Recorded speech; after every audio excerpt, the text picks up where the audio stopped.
Bonjour à tous et bienvenue pour ce nouveau numéro de Radio Dojo. Radio Dojo, votre rendez-vous bimensuel à mercredi sur 2 à 21h. Sauf que là, on le fait un lundi parce que niveau disponibilité, c'était mieux pour mes invités de ce soir. Et ce soir, on va parler taverne ludique. Alors là, il y en a certains peut-être dans le chat qui vont se dire que taverne ludique, c'est-à-dire c'est quoi? C'est on boit et on joue à des jeux.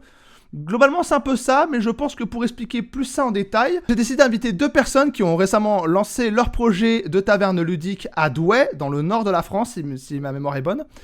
Et j'ai proposé de les inviter pour en parler un peu plus de comment ça s'est organisé, comment s'est goupillé le projet, comment il a évolué, les contraintes, les avantages, les inconvénients qu'ils ont rencontrés, bref. On va parler de tout ça un peu en détail parce que c'est quelque chose que moi et d'autres, on connaît un peu moins. Je vous demande d'accueillir Tony et Anthony de la taverne au des vins. Salut à vous les frolos. Hey, salut. Hello, Salut. Comment allez-vous? Anthony. Bah, ça va très bien, merci. Bah, du coup, ouais, Anthony, Tony, voilà. ça va très bien et vous? Du coup, ouais, bah, ça va très bien. Nickel. Ben, on parlait de Lucas, c'est justement lui qui nous a mis en contact tous les deux. Parce que vous avez un partenariat avec une petite maison d'édition avec qui on a des contacts communs. Bon, certains savent pourquoi je suis en contact avec cette maison d'édition. Et du coup, on va parler un peu de tout ça. Déjà,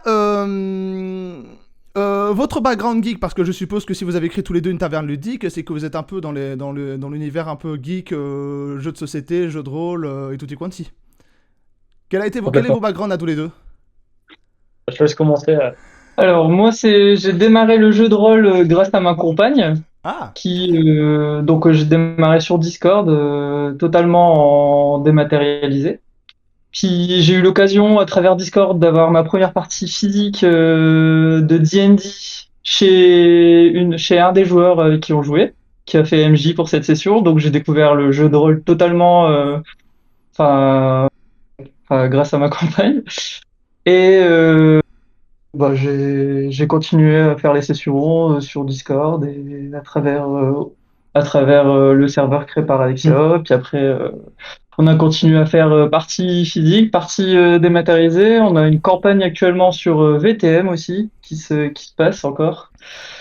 Et après, côté jeu de rôle, côté TCG, jeu de cartes, on joue à Magic et Lorcana, pour ma part. Donc j'ai démarré Magic en 2023 avec les Cavernes d'Ixalan. Et Lorcana, c'est la quatrième édition. Je crois que j'ai repris. On a arrêté. On a commencé la première. Après, enfin, ça s'est un petit peu essoufflé de notre côté, du coup on a arrêté, puis là on a repris à la quatrième, et puis bon, moi je continue à jouer ah entre amis. donc en fait c'est vraiment très récent, tu dis 2023, c'est-à-dire c'est vraiment très récent en fait que vous avez commencé. Sur le TCG, oui. Ah Oui, oui, de mon côté, oui. Mm. Côté Tony, Ça fait un petit moment.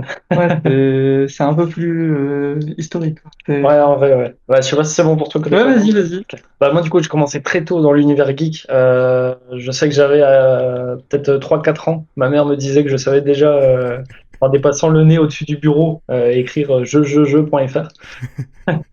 Donc j'ai commencé vraiment très jeune dans les jeux vidéo. J'ai eu la V-Smile où il y avait Winnie dessus, je me rappelle encore. la VTech. Oh putain, la VTech. Ouais, ouais, j'ai commencé vraiment très très tôt.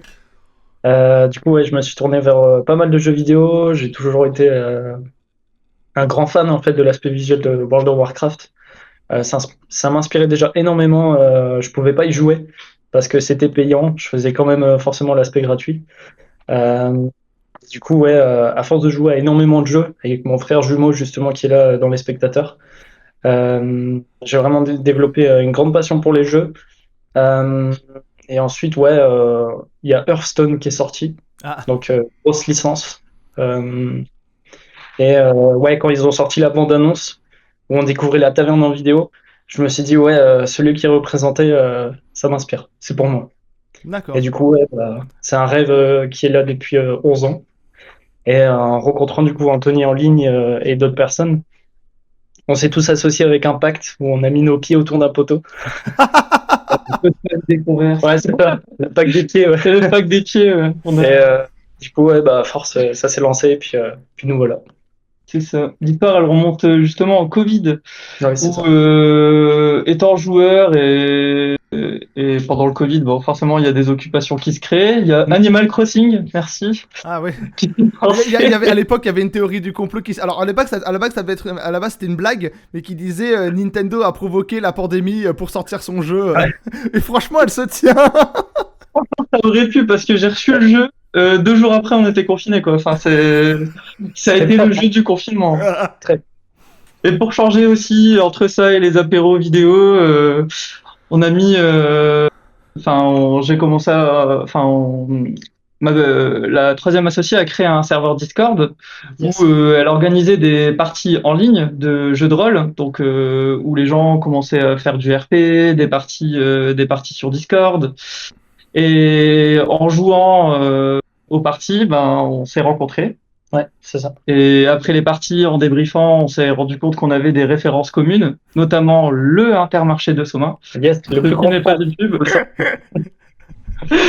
Et on s'est dit, bah attends, si tu connais Intermarché, c'est que t'es pas très très loin, quoi. Et Ouais. on s'est rendu compte qu'on habitait à 7 minutes l'un de l'autre. C'est ça. Et qu'on se parlait depuis au moins.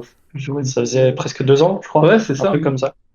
Et du coup, ouais, d'ailleurs, Exalia, troisième associé, qui est là dans les spectateurs, on la salue. Hein. Salut! Je vais voir, je vais voir. Hop. Exalia 59, effectivement. C'est ça. Ouais, c'est ça. Je vous balance, j'en ai rien à foutre. Et donc après ça s'est transformé en soirée réelle. Puis à travers les soirées, les partages de rêves et d'objectifs, et puis nos situations professionnelles ont permis qu'on Ouais, c'est ça. Il y a eu des opportunités, enfin des incitations. c'est je ça, dirais. des participations Ouais. à créer OD20. D'accord. Bah, effectivement, quand c'est un projet individuel, on se sent un peu confiné. On se dit, ah, peut-être que c'est juste mon délire. Et c'est vrai que quand on est d'un coup en groupe, ça se concrétise mieux, en fait. Ouais. En vrai, ouais, je pense pas qu'on aurait fait aussi bien en étant seul. Je sais que j'aurais fini par le faire, parce que c'était un objectif qui était vraiment très fort. C'était vraiment un rêve qui devait apparaître un jour. Mais à chaque fois que j'en parlais, c'était peut-être à 40 ans que je l'aurais lancé. Je l'ai lancé plus tôt, et le fait qu'on soit plusieurs, ouais, ça a permis de faire quelque chose de plus grand, quoi. Est-ce que tu as été confronté à ce que j'appelle un peu le syndrome Guédelon? J'ai cette image en tête. Guédelon, c'était à l'époque un château fort qui a été construit par un mec. Il avait acheté un terrain vague. Il a dit, je vais faire un château fort, mais avec les moyens de l'époque médiévale. Et tout le monde a dit, t'es un gros taré, ça se fera jamais. Bon, finalement, il a fait, parce qu'il a Ok. rassemblé un groupe de fervents médiévistes pour le projet. Est-ce que tu as eu un peu ce côté Guédelon, où quand tu évoquais ce projet-là, avant tes collègues d'aujourd'hui, on t'a dit... mais t'es taré, ça sera jamais ton truc. Est-ce que t'as été confronté à ça? Hmm. En vrai, ouais, j'en ai parlé à plusieurs. Après, j'en parlais plutôt à mes amis, du coup, quand j'étais au collège, du coup, et au lycée. Et à chaque fois, on me disait non, que c'était une bonne idée, mais j'en ai jamais forcément parlé à des adultes. Ah oui. Donc, non, du coup, non, j'ai pas pu expérimenter ça, mais je pense que ouais, on aurait fini par me sortir. Que c'est un peu de la folie, ouais. Peut-être aussi que c'était peut-être à l'époque où la culture geek était beaucoup plus marginalisée qu'aujourd'hui. Et peut-être qu'on serait dit, ok, vos lubies de gros nerds, c'est peut-être ça que tu t'es dit, non? Bah, en vrai, ouais, je pense que ouais, En tout je cas, chez sais les que. adultes, je sais que chez les adultes, ils ont un peu moins ce... Enfin, ça dépend, moi, mais pas... c'est ma mère qui m'a mis dans le jeu vidéo, donc ça je dis Ok, tout. ouais, Ouais, ouais. Ouais, fan de Tomb Raider, c'est- ouais. Donc forcément, ça a aidé. Est-ce que vu que le projet a plus ou moins plus ou moins germé durant la pandémie, est-ce que ça a posé problème pour l'orga, la pandémie, ou au contraire, est-ce que ça a été pour certains groupes de musique au même moment, c'est-à-dire au contraire, ça vous a permis d'être plus efficace et de mieux converger vos forces? Hmm. Bah, là-dessus, je dirais qu'on l'a vraiment lancé il y a 2 ans, donc c'était après.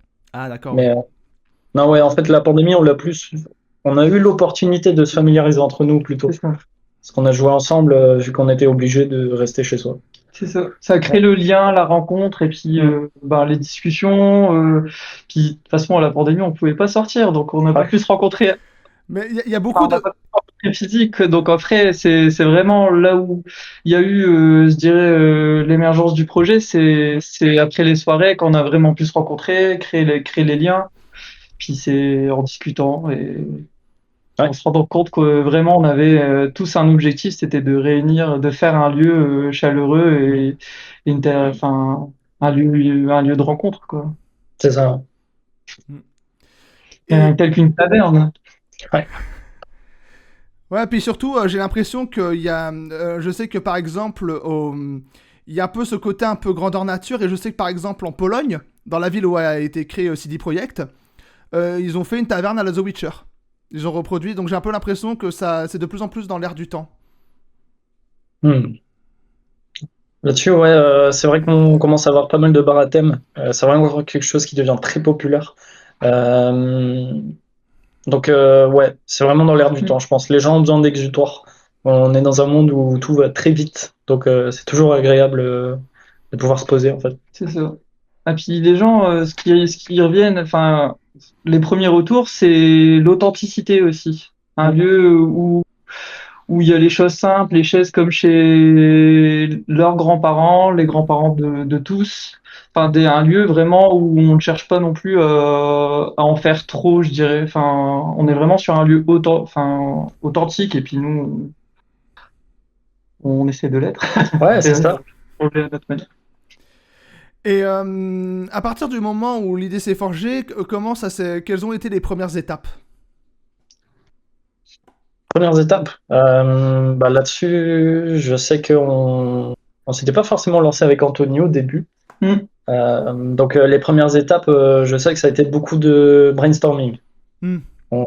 C'était vraiment des rendez-vous réguliers où on avait bien plus de personnes que trois associés. On se regroupait, on était une quinzaine de personnes autour d'une table à se dire c'est quoi ce qu'on imagine et comment on le met en place. Ça a pris pas mal de temps quand même, où on réfléchissait beaucoup. Ce qui était compliqué, c'est qu'il n'y avait pas énormément de concret.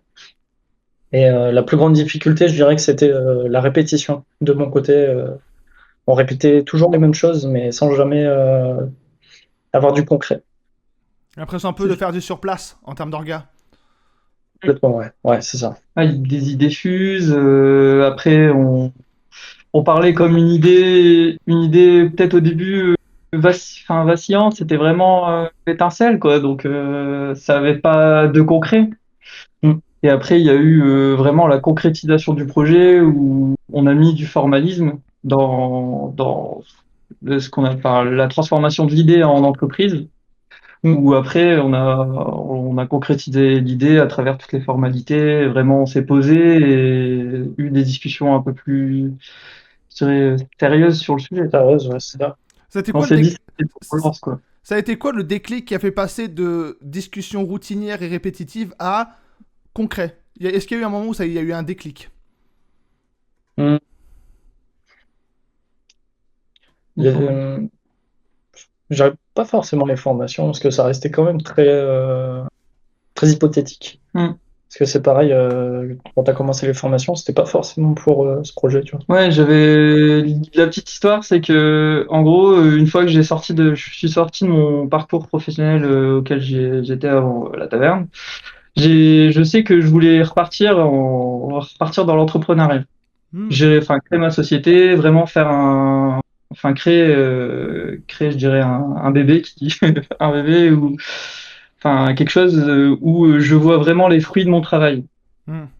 Du coup, la première expérience a été de lancer une librairie et du coup, à travers ce projet de lancement, j'ai fait toutes les formations pour comment créer une société, rentrer dans les structures en France qui t'aident à structurer ton projet, présenter ton projet, mettre comment dire les points financiers, les points légaux de la société. Et en avançant dans la création de la librairie, il y a eu un projet de reprise qui s'est pas concrétisé pour d'autres raisons que la librairie. Et toute cette expérience-là de création de formation, je l'ai mis à disposition du groupe pour la création de la taverne. Hmm. C'était le moyen d'accorder les violons en quelque sorte.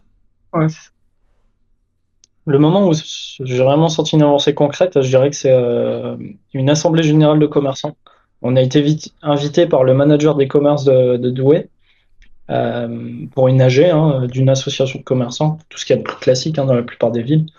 Et c'était une soirée où on avait eu un petit différend entre nous. Mais les rencontres qu'on a fait ce soir-là, je dirais que ouais, ça a vraiment donné l'impact où on s'est dit, ok, ce qu'on fait, c'est cohérent en fait. On a vraiment eu des retours où les gens nous ont dit, c'est un super projet, on a hâte que vous arriviez, faudra qu'on bosse ensemble.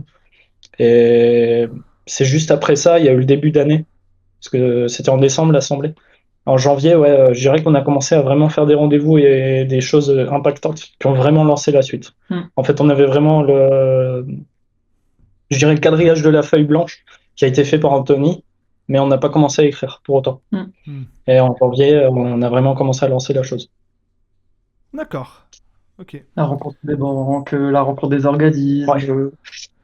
Parce que ça a été, il y a quand même une phase où, on va revenir à Guédelon, où on nous a pris, il y a eu certains organismes et Ouais, établissements bancaires, pour féliciter, Ouais. qui nous ont vraiment dit, oui, d'accord, on se rappellera. Ah, ouais, le fameux on vous rappellera qui Oui, signifie va te faire oui, foutre. Ouais, d'accord, ok. c'est ça. Effectivement, votre projet, il est très sympa, il n'y a pas de souci, on vous rappellera. Hmm. Voilà. Puis D'accord. après, il y a eu des banques qui nous ont suivis et des organismes qui ont cru en nous. Ouais. On a fait plusieurs demandes d'aide, plusieurs demandes de financement pour le projet. On a aussi la troisième associée qui a créé, qui nous a vraiment bien aidé à créer le Ulule, Ouais.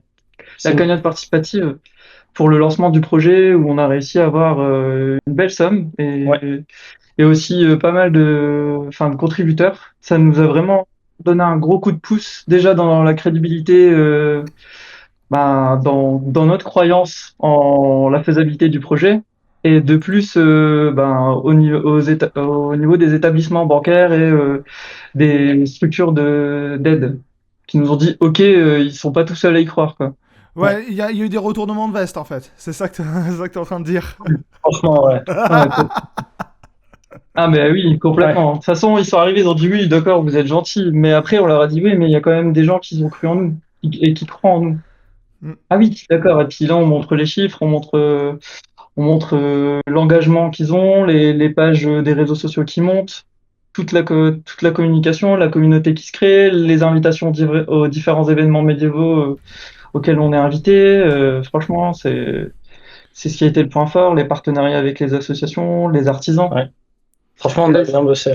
Je me rappelle d'un commerçant qui nous a dit, quand on est venu le voir à Douai, mais attendez, vous avez autant de followers que moi, ça fait 2 ans que je suis ouvert. Là, on s'est dit, ok, on a bien bossé.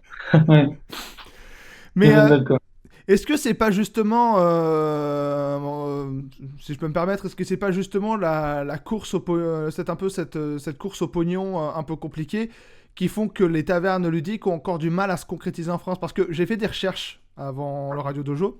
J'ai vu qu'il y en avait, il y a du coup vous à Douai, au Dévin à Douai, il y en a une à Lille, je crois, il y en a une à Montpellier, j'embrasse mes voisins montpelliérains, je suis de Béziers, c'est pour ça. Il y en a quelques-unes par-ci, par-là, mais j'ai l'impression que ça a du mal à se concrétiser. Est-ce que vous pensez que c'est pour des raisons économiques ou il y a autre chose qui rentre en compte? En vérité, il y a autre chose. En fait, le terme taverne ludique, c'est quelque chose qui est utilisé par beaucoup de personnes, notamment des associations qui vont se retrouver dans des salles des fêtes, utilisées pour faire des événements, qui est tout à fait normal pour une asso. Mais on utilise trop facilement le terme taverne ludique. Même nous, parfois, je me dis, ouais, on l'utilise, mais c'est pas assez poussé. Mais en même temps, je me dis, ouais, mais il y a tellement de règles en France qu'on est obligé d'avoir quelque chose de semi-immersif. Donc, ouais, je pense que c'est vraiment une utilisation trop facile du terme. Donc c'est un souci d'ordre nomenclatif. J'ai tapé taverne de ludique dans la barre de recherche, mais j'aurais dû mettre autre chose. C'est ça en fait. En vrai, ouais. Ouais, c'est ça, parce que là, nous, pour les établissements autres, enfin ceux qui, comment dire, pas les followers, on est vraiment vu pour, comme un bar à jeu en fait, pour simplifier la chose, expliquer administrativement qui on est un bar à thème. C'est le plus simple pour eux, même si nous, on se considère comme plus quoi. Enfin, Ouais, c'est autre. ça. D'accord, ouais. C'est vrai que barrageux, c'est un terme qui revient plus souvent, ouais. C'est ça. Trop facile d'accès aussi. On se dit que bon, on a passé 2 mois à faire des travaux et à essayer de faire un truc plutôt sympa. Ça serait dommage de s'arrêter au terme barrageux qui est assez sommaire, même si c'est une bonne chose, hein. Ouais, mais pour la communication, c'est mieux, quoi. Je peux comprendre, c'est pour mieux Ouais. se démarquer. C'est ça. Bah, il y a ceux qui nous connaissent déjà, il y a ceux qui, les geeks, qui comprennent ce que c'est le terme. Mm. Mais quand on a aussi des personnes, comment dire, bah, qui sont pas sensibles aux geeks, enfin, je dirais à la communauté geek, qui ont du mal à comprendre le concept de taverne ludique. Donc, barrageux, c'est plus facile aussi, c'est plus accessible et plus facilement compréhensible. Bah, c'est connu maintenant. Ouais, c'est ça. Là, alors, je vois pot à la frire. Oui. Poil à frire. Ah, poil à frire, putain. Mes trois plombs va comprendre la blague, excuse-moi. Qui dit, yeah, les copains, super taverne à samedi. Visiblement, une connaissance à vous. Je vois plus trop c'est qui, mais ouais, bah, ça me dit. Moi, je vois, c'est bon, j'ai le nom. Ah, ok, oui, d'accord. Terror. Ça, j'ai pas le droit de dire. Non. Ah, ok, ok. Je sais Ça pas. marche, ça marche. Et bah, à samedi. J'ai mis trois plombs à comprendre le jeu de mots, désolé. Je suis pas. Est-ce que vous avez rencontré d'autres contraintes à part, bon, comme vous avez dit, certainement qui vous ont raccroché au nez et le début où c'est un peu pédalé. Est-ce qu'il y a eu d'autres contraintes que vous avez rencontrées durant Énormément. Ouais, donc d'abord, il y a eu ben, le financement, se faire comprendre qui on est. Ensuite, il y a eu trouver le local, parce Ah, que il y a le local aussi qui est important. On nous a dit, aujourd'hui, on vous le confirme en ouvrant, l'emplacement est primordial. Le positionnement dans un centre-ville, la visibilité, c'est vraiment primordial dans le choix du local. Mm. Et trouver le local est la première grande étape. La deuxième étape, c'est le faire valider administrativement. Ce qu'on appelle, parce que quand on est un bar, on est un ERP, donc un établissement recevant du public. Mm. Donc il y a et heureusement, comment dire, des règles à respecter, des aménagements à faire pour créer l'endroit. Et donc, il y a toute cette difficulté aussi à trouver le bon local, Ouais. le local aussi qui économiquement est intéressant et facilement transformable en bar. Et donc, il y a toutes ces étapes d'architecte, d'études, de Commission de sécurité. commission de sécurité, validation. Très chargé, hein. On s'est retrouvé à envoyer des mails un peu partout pour plein de sujets. Mm. Euh, en fait, on avance vraiment comme dans de l'eau trouble. Mm. En fait, c'est toujours un pas à la fois et on va tomber sur des obstacles et on revient en arrière. Il faut repartir à gauche, il faut repartir à droite. Et ouais, franchement, il y a vraiment un côté où même à Douai, on est impacté par des Parisiens qui vont investir. Et ça rend la ville très complexe d'accès, alors qu'elle se popularise, au contraire. et vous pensez que une erreur sur le choix stratégique du lieu, ça peut avoir des gros impacts sur le. Totalement. Hmm. Aujourd'hui, totalement. Je vous le Parce dis, que enfin, on entend souvent ça, on se dit ah mais c'est con que ce commerce il est fermé, il était sympa, ils ont dit ouais mais ils étaient mal placés. À chaque fois c'est l'argument qui vient, c'est ils étaient mal placés. Ça joue beaucoup, Mm. mais globalement, de toute façon, c'est la première étape ouais. que la personne, le client voit. En fait, c'est si t'es dans une rue où t'as beaucoup de ce qu'on appelle, enfin, de bâtiments fermés, de choses inanimées, forcément, tu peux avoir le meilleur concept. C'est compliqué d'avoir la démarche d'ouvrir la porte. Ouais. Parce qu'aujourd'hui, il y a la visibilité externe, puis après, tu as vraiment la démarche de bah, j'ouvre la porte et je vais rencontrer le lieu. Et c'est cette étape-là enfin, il y a l'étape Très marrante, ouais. qui est très marrante, quoi, Parce que du coup, à franchir. quelque chose de concret qui permet de comprendre ce qu'on met en avant. Actuellement, on est dans un local qui était anciennement une boutique de lingerie féminine. Voilà, ça n'a rien à voir. On n'a pas l'autorisation de remettre une nouvelle enseigne. On a les fonds, on veut le faire, mais on n'a pas l'autorisation. Et donc actuellement, au-dessus de notre local, c'est écrit les dessous de Virginie. Et on sait que c'est concret. Ah Le c'est pour côté ça où- qu'ils disent ça sur le chat, d'accord. Ouais, Ok. c'est pour ça, ouais. C'est pour ça. Parce que les gens, ils vont arriver devant la porte Ils vont regarder la vitrine, ils vont voir des gens qui sont en train de jouer à l'intérieur, ils voient un jeu de société qui met en avant. On a mis une pancarte aussi pour dire bah, c'est des jeux de société, venez découvrir une ludothèque. Et le premier réflexe de chaque personne qui va arriver devant, c'est faire un pas en arrière et regarder bouche bée la devanture. Totalement. Vraiment, c'est terrible. Et surtout que la devanture, elle a l'air ça va imposante. Donc, c'est Ouais. vrai que je Donc, comprends questionnement. ouais, le questionnement, parce que c'est une ancienne, enfin, c'est vraiment une ancienne banque, enfin, une ancienne, hein, Une ancienne enseigne. qui a pignon sur rue, donc Ouais. c'est du 2,50 m sur 2 mètres, quoi. Un peu plus, hein. Ouais, Fait 3 mètres ou 3,50 m sur 1,50 m. donc voilà, donc c'est compliqué. Enfin, là, aujourd'hui, on a mis des messages qui sensibilisent Ouais. les gens en disant non, ce n'est pas ce que vous croyez. Mm. C'est bien un bar ludique, venez jouer aux jeux de société, quoi. D'accord. Et vous pensez le régler ce problème au niveau de la devanture ou le. ou c'est- Compliqué. On va le régler, ça va se On va le trouver. régler, mais on sait pas en combien de temps. On sait pas comment, on sait pas combien, mais ça va se régler. Ouais. Et on trouverait d'autres arguments, hein. Ouais. Un homme sans lutte. On a parlé des contraintes, on va aussi parler du positif. Quels ont été les moments les plus motivants pendant l'organisation? En vrai, ça dépend de la personne. Hmm. Ah, Je te laisse commencer. Je sais pas Le plus motivant, la réussite, le rebond, je dirais aussi, à travers la création, le soutien, vraiment le soutien de toutes les personnes autour de moi, autour de nous, ceux qui croient en nous. Les réussites, ça a été toutes les personnes qui sont venues nous rencontrer aussi dans les différentes manifestations médiévales qui nous ont dit, bah, franchement, très beau concept, on croit en vous.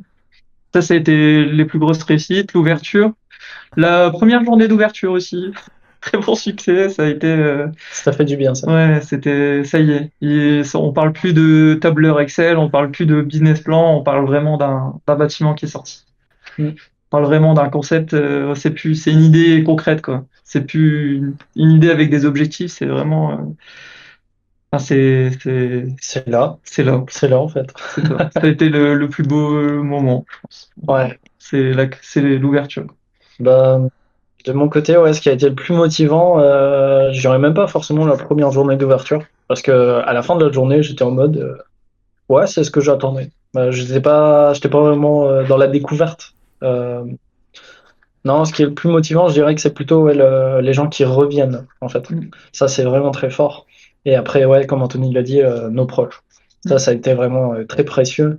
C'est pour ça que je le dis souvent, même si on est trois sur le papier, sur le bail, sur la société, je sais qu'on est une quinzaine de personnes derrière, quoi. hmm. Mais c'est comme, si je peux donner l'exemple de Radio Dojo, techniquement on est deux dans l'équipe. Enfin trois officiellement, mais il y en a un qui vient de moins en moins. Il y a moi et il y a Sayuri, ma modératrice principale. Mais de l'autre côté, très souvent, on a un soutien externe de plein d'autres personnes. Et qui ne sont pas seulement des spectateurs, mais qui sont aussi des gens qui conseillent pour leurs gars. Donc je connais à peu près ça. Il y a Divadon qui dit petit fait amusant dans ma région. Il y a un magasin sapatoche côté ludique slash jeu de société appelé le Coin Coin Ludique. Et le magasin voisin, c'est un magasin qui est spécifique avec une enseigne de canard rose. Entre parenthèses, je vous laisse deviner, c'est assez rigolo. Ok. Trop bien. De quoi lui dit? En vrai, c'est énorme. Je trouve qu'ils ont vraiment réussi à jouer sur le lieu. Hmm. Et ça fait une image de marque, en vrai. C'est Ah. cool. Alors, Lucas qui dit, t'as aussi un agent. Oh là là. Ah, mais il est partout, ce Lucas. Il est partout, lui. Faut pas Franchement, il dire. est. Faut pas dire. Oh, bah, vu que là, Lucas est là, ça me fait une transition toute trouvée. Est-ce qu'il y a aussi les partenariats aussi qui ont été quelque chose d'assez motivant? Hmm, En vrai, franchement, ouais, quand même. Ouais, totalement. Au niveau des partenariats, on a vraiment eu de tout, de tous les horizons. Parce qu'on a eu du coup bah, Muse Édition, donc Lucas qui est là. Là, on est sur une maison d'édition et bah, on a un événement qui arrive très bientôt avec eux. Je trouve ça génial de faire une conférence littéraire. Ça donne vraiment un côté vivant au lieu. Hmm. Après, on a eu le Scénarvégien, qui est très connu pour les joueurs de jeux de rôle français. Donc là, ouais, ça a été un gros coup de com. Ça a vraiment été précieux pour le nombre de personnes touchées et pour faire comprendre aussi le lieu. Franchement, il a fait une présentation qui est meilleure que nous, alors que il connaît que le Ulule de ce qu'on a fait. Il connaît même pas les business plans, etc. Mais sa présentation, elle était tellement meilleure que la nôtre, et plus courte. Ouais, c'est parfait. Bon, on l'a utilisé, hein. Merci à lui. Ouais, franchement, Merci à lui, parce que son Ce qui visage est est apparu sur de nombreux. vous êtes arrivé, vous avez fait ce qui est à toi est à moi. On a pris la vidéo à la fin, c'était, je me souviens, c'était vraiment, on présentait nos partenaires et tout, et à la fin il y avait toujours une case blanche qui s'affichait sur le PowerPoint là, et en fait c'était le temps que la vidéo charge, Ouais. et c'était son choix. C'était- incroyable. C'est incroyable, vraiment, ça accroche, enfin la vidéo est parfaite quoi. Lui Ouais. il accroche, il arrive à tenir le truc. Mm. C'était une belle transition sur ce qu'on présente. Ouais. Puis les partenaires du début hein, qui nous ont plu, on a eu une application, Ouais. on a vraiment eu une belle visibilité sur tous les artisans aussi Ouais. à travers les salons qui nous ont accompagnés, nous ont aidés aussi moralement et puis physiquement aussi. Ouais, bah, il y en a une précisément qui est devenue une amie, je trouve. Mm. C'est Pas de patrouille. Pas de patrouille. Ouais, c'est Patricia, mais on l'appelle Pas de patrouille. Pas de patrouille, normal. Ouais, voilà. Artisane du cuir, mais à chaque fois qu'on la voit à un événement, on est trop content de la voir. Mm. J'ai vraiment l'impression de voir ma grand-mère. Pas de patrouille. Ouais. Là, c'est vraiment syndrome Guédelon, c'est-à-dire, je vais donner l'exemple de Guédelon, mais en fait, j'ai me suis rendu compte que c'est tout trouvé parce qu'il y a plein de médiévistes qui ont rejoint le projet, et là, c'est pareil pour vous. Il y a plein de gens passionnés par la fantasy et un peu ce qui est un peu médiéval fantasy qui sont rejoints au bordel. J'ai l'impression qu'il y a un peu des patterns qui se développent dans des projets un peu ambitieux comme ça. Ouais. Alors, En vrai. Alors, il y a Monsieur Zatox 1A, ou c'est peut-être Monsieur Zatoxia, c'est peut-être comme ça qu'il faut le prononcer. Quelles sont donc les variétés de boissons sélectionnées? Pourquoi? Et si je peux me permettre, j'en profite pour rebondir avec une autre question. Est-ce que vous faites ce que font certains bars geeks? C'est-à-dire, vous faites des cartes personnalisées avec des noms en rapport avec l'univers avec les univers qui vous influencent? Euh, les variétés de boissons sélectionnées, on est quand même resté sur quelque chose d'accessible. Ça reste un bar et on est dans une ville avec une rue très passante. Il faut quand même que des gens qui soient pas forcément dans l'univers geek, qui aiment juste jouer aux jeux de société, puissent s'y retrouver. Donc on a pris des bières qu'on trouve en accord avec le lieu et à peu près locales. On a la Cervoise des Ancêtres, on va avoir une bière de chez Brickhouse Pas mal. qui vient de Lille, du coup. Et après, par contre, on a quand même pour le lieu forcément une boisson qui se veut un peu plus atypique, qui est l'hydromel ou l'hypocrase, Ah des breuvages de la chaudasse. Donc ça, forcément, c'est mieux pour le lieu. Mais ouais, il faut vraiment garder un côté un peu plus accessible, je dirais. Et pour les gens qui boivent pas d'alcool comme moi? Et ben, on a de la bière sans alcool et toute une sélection de softs typiques d'un bar, je dirais les marques, les grandes marques de boissons, je sais pas si on peut les citer. Mais on a les boissons énergisantes, les bières sans alcool, franchement, qui sont Très bonne. très bonnes. Je peux enlever le cliché qu'elles ont parce que Bah ouais, franchement, ouais. ouais. Je vais me permettre une question un peu taquine. Vu que vous êtes à Douai et que c'est dans le nord de la France, est-ce que vous avez des bières du côté de vos voisins belges? Ah oui, bien sûr. Ah, la Sarvoise, ouais. Ouais, Ah oui, la Sarvoise, putain, je suis con. Oui, bah oui, effectivement, oui. la Cervoise et les breuvages de la chaudasse, qui Mm. viennent de Belgique. Ok, d'accord. Donc pour tous nos amis wallons, n'hésitez pas. C'est ça, Et même notre Hippocrate et notre hydromel viennent de Belgique. c'est ça. Ah ok, d'accord. On est sur les breuvages de la chaudasse, pour ceux qui connaissent, qui font pas mal de manifestations médiévales, donc Ouais. ils sont connus, commencent à être connus du On public. les loupe pas. Si vous voyez un mec habillé en pirate qui vend des bouteilles atypiques, c'est lui. D'accord. Ah ouais, donc il y a un petit côté, costumé, un peu grandeur, un peu GN dans le truc, ça. Ouais. Mm. Ouais, ouais. Ah, Monsieur Zatoxa qui répond Castel est belge aussi. Oui. Yes. Ouais, c'est parce qu'il sait qu'on a de la Castel. Ah d'accord. Et pour tout ce qui est jeu, parce que t'avais un ludique dans ludique, donc t'avais un ludique qui est ludique. Pour la sélection des jeux, ça s'est passé comment? Parce que je pense que vous avez pas non plus sélectionné tous les jeux de la Terre. Vous avez dû faire un tri, que ce soit dans les jeux de rôle ou dans les jeux de plateau. Comment vous êtes organisé pour le tri et qu'est-ce que vous avez conservé en globalité dans votre tri? Hmm. Déjà, on a fonctionné forcément au côté coup de cœur et cohérent. On Ah. a pris des jeux qu'on connaît, qu'on utilise entre nous de base, pour se dire, ouais, si on, ils sont cohérents pour le lieu. Mais après, il y a aussi eu une aide précieuse, c'est un commerçant qui vend des jeux près de chez nous, du coup, qui a pu nous aider à constituer une bonne partie des jeux de société, pour découvrir des choses, parce que franchement, c'est un métier très lourd, hein. Faut Bah, vraiment c'est un métier à part entière, hein. Faut ah être ouais, expert parce que tu as tous les jours des sorties, tu as des jeux contextuels. Enfin, ouais. nous, on voulait vraiment une sélection de jeux typiques à la taverne. Mm. Donc, on a fait appel aussi à son aide là-dessus. Mm. Mais après, ouais, en dehors du côté de jeux de société, on a pris Warhammer, une licence Mm. très populaire du coup, parce qu'on se dit que c'est cohérent avec le lieu. Je trouve que la plupart des joueurs de Wargames, sans forcément citer Warhammer, sont en recherche de lieux. Et que ça soit pour l'aspect communautaire, mais aussi pour l'aspect physique. C'est toujours plus simple de venir jouer quelque part, sans penser à j'ai pas fait le ménage chez moi, j'ai mes potes qui vont arriver, ou ouais, mais c'est toujours moi qui achète les consos, faut aussi que ça soit pour tout le monde. Et après, il y a Magic the Gathering, forcément qu'on met en avant, et les jeux de rôle, du coup. Mais on en parlait avec dans un autre numéro de Radio Dojo, on a reçu Mathieu Bilaudet, donc Bibi Miniature, qui est un modéliste montpelliérain.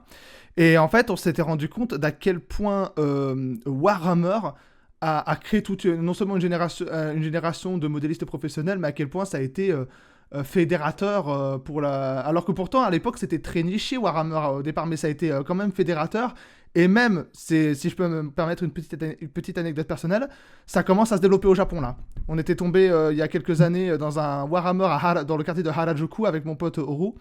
Et c'est marrant parce qu'il y avait un mec qui venait de l'état du Kansas qui bossait dans ce Warhammer là. Il y avait même des exclusivités japonaises. Donc c'est fou de se dire qu'un truc qui pourtant était niché est devenu aussi fédérateur. Donc oui, la stratégie d'essayer d'attirer cette clientèle là, c'est pas déconnant du tout.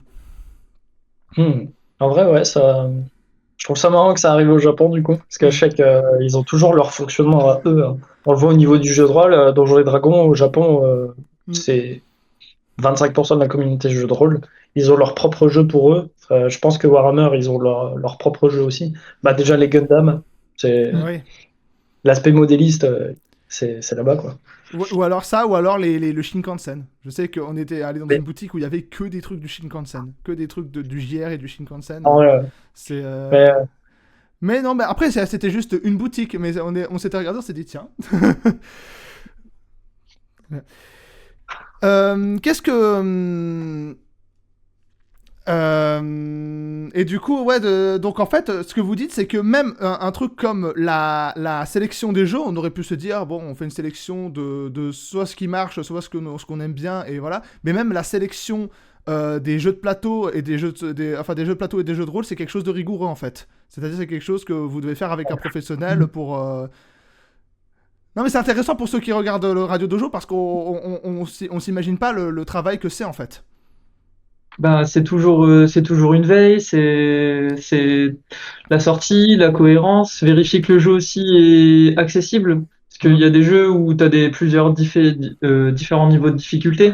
Donc nous, on a choisi d'avoir des jeux d'experts, des jeux faciles et des jeux moyens. Enfin, donc, et d'avoir un certain équilibre dans ces niveaux. Donc, pour avoir toute cette base de données et toute cette connaissance autour du jeu, enfin, il faut vraiment être du métier, je pense. Enfin, faut être franchement, ouais. expert, hein. Parce que, ouais, du coup, c'est vrai que la plupart des gens qui vont aller dans un lieu, ils vont simplement consommer, peu importe ce que c'est, hein. Si on prend une boutique de lingerie, du coup, bah, parce qu'on était dans un seul à quel point. Euh, Forcément, les dames qui entraient, elles regardaient juste le prix, la qualité, le textile, mais elles n'ont pas forcément en tête le travail en amont. Et du coup, si on le transpose, ouais, sur ce qu'on fait ici, ouais, en fait, les jeux qui sont présents ici, c'est pas des jeux aléatoires. C'est Hmm. vraiment, ouais, un travail et une réflexion, bah, sur plusieurs années, hein. Mm. Il y a des jeux auxquels on a réfléchi il y a déjà 2 ans. quand on commençait à lancer le projet, quoi. Il y a eu des mises à jour, puis il y a eu Ouais. des jeux qui nous ont plu aussi personnellement. Ouais, en vrai, ouais. Donc, il y a aussi, en plus des suggestions, nos jeux, et il y a aussi une partie de la collection d'Alexio aussi. C'est ça, ouais. qui fait Alexia, partie de- elle a ramené pas mal de jeux. Ouais. Mais du coup, ouais, je dirais que l'aspect coup de cœur sur les jeux de notre côté, il faudrait qu'on le mette en avant d'ailleurs avec des petits autocollants, je pense que ça Ouais. pourrait être parlant.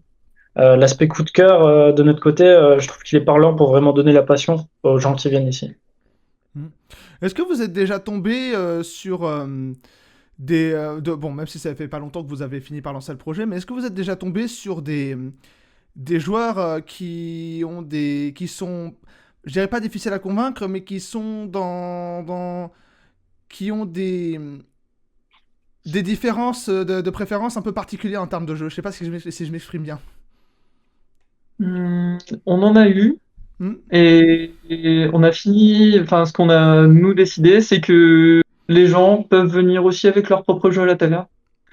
Ah, ok. Putain. Pour faire leur partie, parce qu'effectivement, sinon on avait aussi des demandes qui étaient assez atypiques pour Ouais. le coup, et on pouvait pas se permettre effectivement d'avoir, enfin les jeux pour satisfaire l'un l'autre, enfin sinon ça déjà ça, on a une grande ludothèque Ouais. et prendre des jeux au fur et à mesure c'était un peu plus compliqué. Donc, ce qu'on a proposé et qui marche plutôt bien, c'est que pour les experts vraiment qui veulent jouer à un jeu bien spécifique, on autorise vraiment les jeux, enfin, à venir avec vos propres jeux à la taverne. C'est ça. D'accord. Et on les incite aussi, hein. On fait des soirées où c'est spécialement dédié aux jeux de société, même si c'est pas exclusif. Les jeux de société, les gens peuvent quand même venir faire autre chose, hein. Ouais, on les incite à sortir les vieux jeux qui sont pleins de poussière, qui attendent d'être joués, hein. Quelque part, ça permet la découverte, même pour vous. Totalement. Ah ouais, franchement, ouais. Ouais, même il y a quelqu'un, enfin, il y a un client il y a pas longtemps, il nous a montré un jeu, il nous l'a expliqué totalement contraire. On a vraiment bien aimé, enfin, on a bien aimé la présentation et du coup, Ouais. bah, il a joué directement C'est ça, à la hein. taverne et il nous a expliqué toutes les étapes au fur et à mesure. Il nous a tenu au courant de sa découverte de jeu. Il nous a fait une review limite heure par heure sur son jeu, donc c'était super Ouais. intéressant. Franchement, Stéphane. Globalement, ça fait combien de temps que vous avez ouvert la taverne maintenant? Parce qu'on sait qu'il y a quelques mois, le Ulule a été un succès. Et la taverne, elle a ouvert depuis quand? C'est ce mois-ci qu'elle a ouvert ou c'était le mois dernier? Elle a ouvert il y a un mois et 3 jours, un truc comme ça. Ouais, on a ouvert il y a un mois et 3 jours. Donc mi-décembre. Ouais, c'est ça. En un mois, Ouais, en un mois, quel est ce bilan? Quel est le bilan pour ce premier mois? je te laisse commencer, hein. Belle découverte aussi. On a vu que, enfin, on a compris que on a réussi à avoir la cible qu'on voulait, Hmm. enfin, toucher les personnes qu'on voulait. Et ce qui nous faudrait aujourd'hui, c'est encore plus je pense, de visibilité extérieure et qu'on arrive à accompagner les gens qui n'osent pas encore franchir la porte. Beaucoup de gens nous regardent, nous observent de l'extérieur. Mais c'est ce petit côté-là qu'on aimerait rajouter, c'est le petit effort, parce qu'il y a aussi un effort, il y a 3 marches, je sais que il y a 3 marches à gravir pour ouvrir la porte, et il faut qu'on arrive aussi à améliorer cette chose pour créer le déclic, et le passage à ces 3 marches et l'entrée dans la taverne. D'accord. Et mais peut-être que les conférences que vous commencez à organiser va être le déclic. Juste par Mm. contre, je vous recommande juste un truc. Vraiment, il y a une erreur que vous ne devez pas faire. C'est pour les prochaines conférences, n'invitez pas l'auteur de Stella, c'est un gros con. C'est un gros con, il est détestable, ne l'invitez surtout pas. Voilà. Bah, Alors. c'est dommage. J'aurais aimé, Ah ouais. rencontrer. Ah non, non. Euh, En plus, il Non, écrit bah, des trucs méchants bizarres, des dark romances. Ouais, c'est bizarre ton truc. Non, non. C'est Sayuri qui éclate de rire. Est-ce que Alors, c'est parce que t'habites loin? de quoi? Est-ce que c'est parce que t'habites loin? Alors, le pire, c'est que en vrai, on en discute avec Lucas, mais en fait, le seul truc qui est emmerdant, toute blague mise à part, c'est que je suis à Béziers. C'est le seul truc qui est emmerdant, en fait. Mais sinon, avec grand plaisir, je viens, c'est pas un souci. Ouais. Il y a Monsieur Zatoxa qui dit: un groupe de joueurs est venu avec un coffret collector trop classe du jeu, le livre dont vous êtes le héros. J'étais trop content de découvrir ça grâce au D20. Véridique? Ouais, bah, c'est la boîte noire et blanche. Je sais Mm. qu'ils étaient installés à la table où il y a Nini actuellement. Attends, Euh, ok, Taiki, tu vas être débauché en février, t'es prévenu. Ouais. Bon, je vais essayer de voir pour avoir les thunes pour faire le trajet. bon, Putain, en plus, en plein direct, maintenant que on va être là en mode, eh, Taiki, tu y viens ou pas? Trop bien.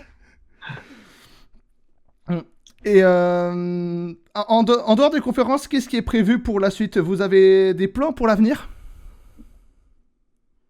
énormément, beaucoup Oui. trop. C'est à venir proche ou lointain?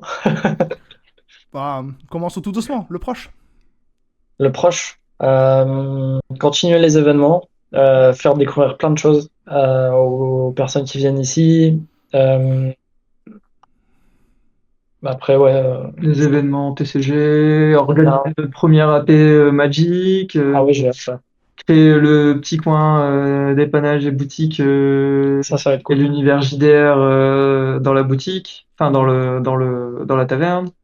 Ah bon, j'avais oublié de demander pour le JDR parce qu'on n'avait pas répondu pour le JDR. Vous avez dit Warhammer, mais là c'est plutôt Wargames. Pour les JDR, vous aviez quoi vous avez quoi en Ouais. stock? Du coup, pour le jeu de rôle, actuellement, on est plutôt. En fait, en gros, actuellement, on a l'appel de Cthulhu qui est dispo Ah, et mon côté à moi, où je propose des prestations de MJ. Mais forcément, il y a aussi le côté pour les clients, ce qui est là dispo tout de suite, il n'y a pas grand-chose. Mais justement, pour pallier à ça, ce qu'on a mis, c'est un tableau de quête. Mm.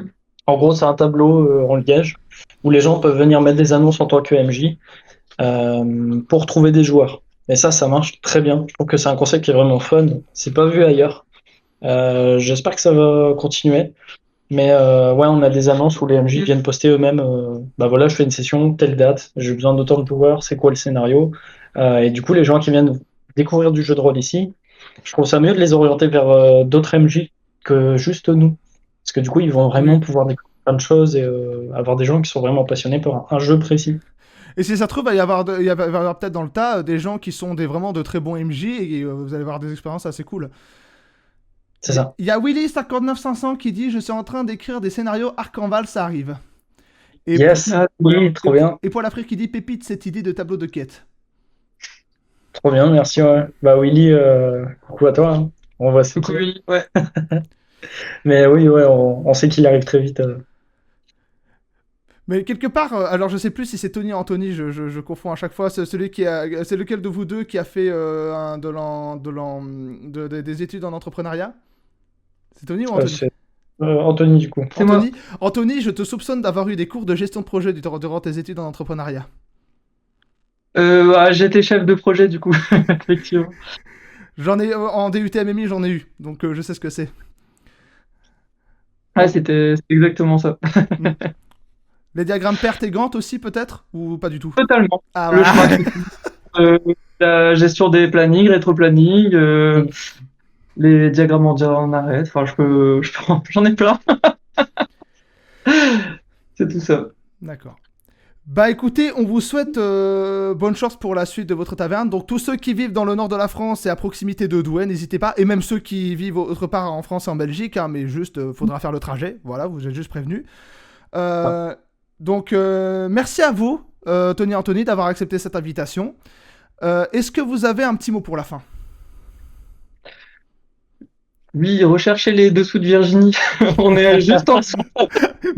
Ça n'a pas été édité sur Gmaps. Ça n'a pas été édité sur Gmaps. Si, ouais, on est. On est, on est à jour sur Mass, mais visuellement dans la rue, si vous regardez, si tu vois une grande enseigne, les dessous de Virginie, tu sais que c'est nous en dessous. Ouais, D'accord, c'est ok. ça. Elle est vraiment énorme, hein, c'est pour ça qu'on leur cite. Après, ça va bientôt changer. Mais... Ça va bientôt changer. C'est- Sinon, ouais, en dernier mot de mon côté, je dirais que ouais, c'est un poste qu'on voit souvent chez les commerçants, mais en gros, je trouve que c'est très dur pour ceux qui ont en tête de peut-être ouvrir un projet. C'est que tout le monde va dire on va venir, ou c'est trop bien, et les gens viennent pas forcément. Ce Hmm. qui est normal après, ça se comprend, mais mentalement, il faut se préparer à ça, je dirais. Ouais, Effectivement. Non. Ouais, c'est pas aussi fluide que. ouais c'est ça. Bah, en fait, on a plus de personnes qu'on ne connaît pas. qui ont jamais dit qu'ils allaient venir, qui vont venir, que des gens qui disent ouais, on va C'est ce venir. que Hein. C'est ce que j'allais dire. C'est ce que j'allais dire. Souvent, c'est des gens qui disent je viens, et finalement ils viennent pas. Et ceux qui viennent le plus régulièrement, c'est ceux qui débarquent sans prévenir. Salut à la compagnie. Exactement ça. Ouais, c'est ça. Donc ouais, je dirais faut se préparer à ça quand même. Et s'il y en a qui sont en train de faire quelque chose, faut s'accrocher. C'est une règle dans la communication. Ce que l'on mentionne, c'est ce qui ne va pas de soi. Ouais. Souvent, ceux qui disent qu'ils vont venir, c'est qui se sentent obligés de dire qu'ils vont venir. Ça va moins se concrétiser. Après, il y en a qui le font, mais ouais. Ouais, complètement. Alors, Paul Après qui dit vive les copains et la taverne, et merci Taki de mettre la lumière sur eux, le mérite, tous dessous de Virginie maintenant.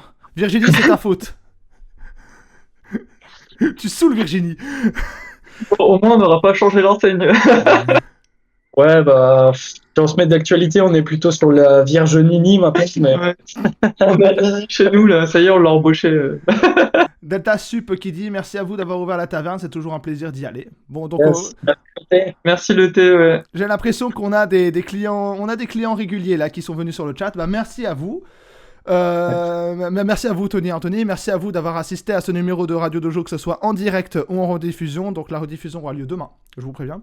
Ok. Donc merci à tous d'y avoir assisté. Donc le prochain Radio Dojo, c'est dans 2 semaines, mercredi à 21h. Là, c'est exceptionnellement, on l'a fait lundi pour des raisons de disponibilité. Je ne vous dévoile pas le nom de l'invité, je vous réserve la veille comme vous savez. Je vous souhaite une excellente soirée et je vous dis à la prochaine. Salut les Merci frelons. encore. Merci. Merci à Ciao. vous.